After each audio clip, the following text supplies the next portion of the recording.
this is such a huge topic that, like, it's so much larger than any gift, because this is the one, like, hearing from God. We can teach that, we can do that, and even though some people are like a little skeptical of that, like, oh, you didn't really hear from God, the creator of the universe doesn't really talk to people. They just sort of take this deistic view of God where he is transcendent and not immanent, and they just, they put him out over there in the planets and, relegate him to that. He does not involve himself in our affairs. And that's a belief that people have. But when it comes to hearing from God, there's less skepticism about hearing from God than there is about healing. Because healing is material, healing is physical.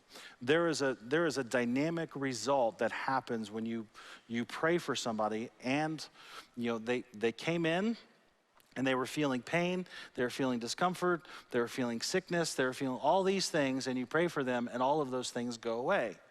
That is a material dimension of God's encounter with us here on this earth. It's not just sort of metaphysical, it is actually physical. So healing, you got to really kind of talk through. And so I want to go through the biblical foundation of healing. And if I can get through it, I'm going to talk all the way up to the present moment.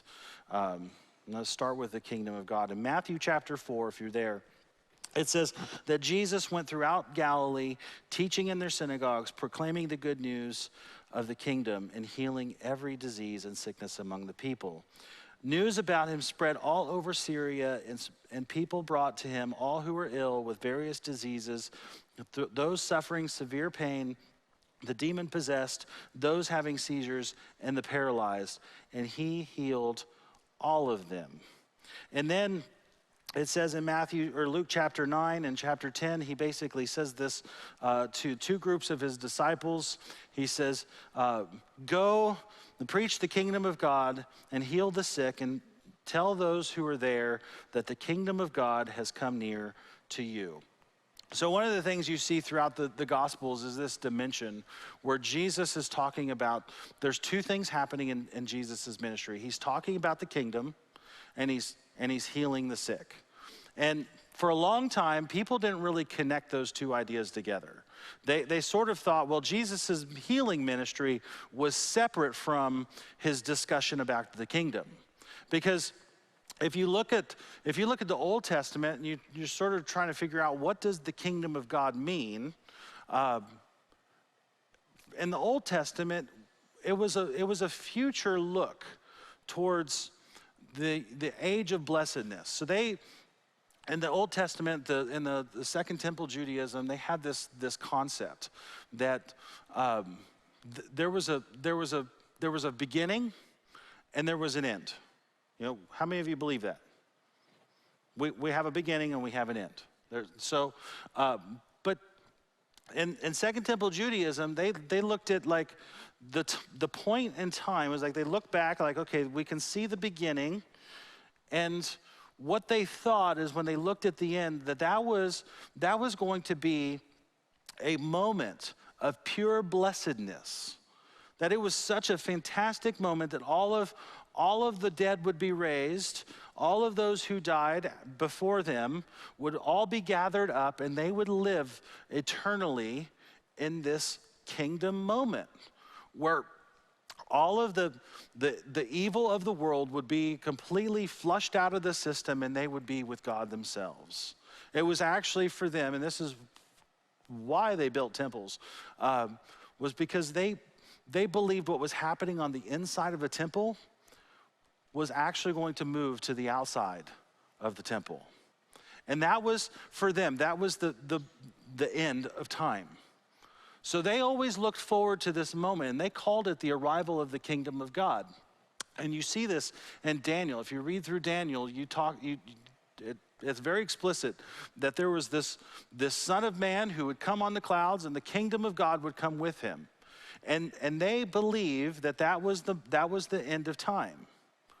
And so Jesus is going around, he's talking about this moment in time that is to come from the future.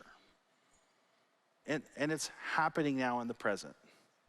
So he's going through the synagogues, and he's going through the towns of Galilee, and he's going through all the little surrounding villages around Jerusalem, and he's telling them, look, you believe that this moment is going to come in the future, but I'm telling you it's coming right now.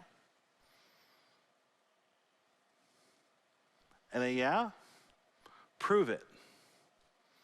And this is where the message of the kingdom and the ministry of the kingdom intertwine.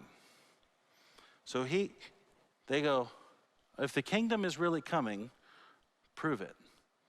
And Jesus starts healing the sick, and he's casting out demons, and he's raising the dead. He's doing all of these amazing, miraculous works among them as a demonstration of the kingdom's arrival. And this is something that really got put together within the last 200 years of Christianity. Actually, this is something that the early church believed in and exercised.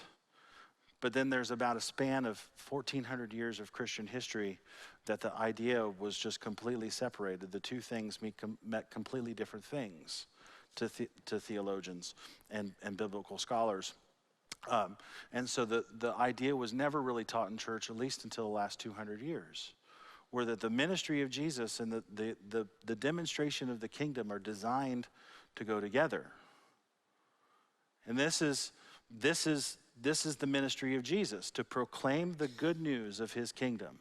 As Dallas Willard puts it, it's his saving reign.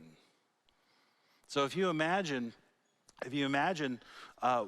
in this world, all of the problems, all of the strife, all of the sicknesses, all of the disease, what does it look like? Imagine this. What does it look like for all of those things to come under the rule and the reign of God? Does it not look like salvation? Does it look like salvation? And that's Dallas Willard's point, that this is the kingdom of God is the saving reign of God. That he saves us from all of the problems of this world. That he saves us from all of the corruption of this world, all of the patterns of sickness, sin, and death of this world. He can save us from. And so the message of the kingdom is that God has arrived on the scene and intends on doing things differently than the world does. And to prove the authentication of that message, there's the demonstration. And this was the way that, if you look at the early church, this is the way Jesus, he sends his disciples, go and talk about the kingdom of God being at hand, heal the sick, cleanse the lepers, preach the good news to the poor, all of these things, do all of these things. And he sends them to do it, and they go and they do it. And so these two things were coupled, and that's where healing really comes in as a useful tool for preaching the gospel. Because you can talk and you can talk and you can talk about Jesus all day. But when you begin to demonstrate the power of Jesus in someone's life, it takes on a completely different dimension. Right? It's effective.